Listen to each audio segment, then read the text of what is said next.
Des frappes russes paralysent des infrastructures critiques en Ukraine. Un tournant stratégique? En 7 jours, les forces armées russes ont ciblé à 8 reprises des infrastructures stratégiques en Ukraine.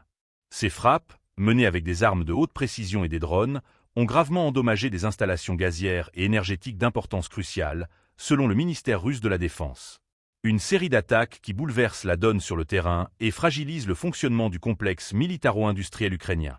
Abonnez-vous pour suivre nos analyses et partagez vos réflexions en commentaire. Selon le rapport officiel, ces frappes ont eu lieu entre le 11 et le 17 janvier, touchant des cibles variées, dépôts d'armes, bases de carburant, aérodromes militaires et ateliers de fabrication.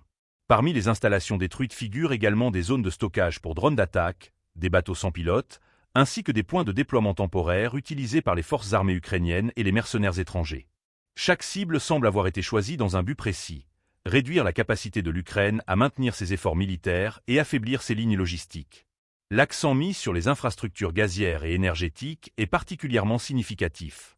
Ces ressources sont vitales non seulement pour la population civile, mais aussi pour le fonctionnement des industries et des équipements militaires.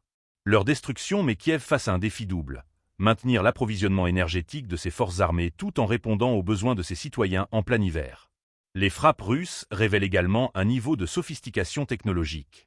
L'utilisation d'armes de précision et de drones modernes témoigne d'une volonté de Moscou de minimiser les dommages collatéraux tout en infligeant un maximum de dégâts stratégiques.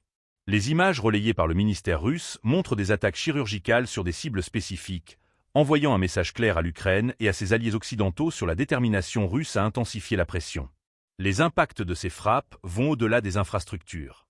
En perturbant les ateliers de montage et les stocks d'équipements militaires, Moscou cherche à ralentir la production et la maintenance des armes ukrainiennes.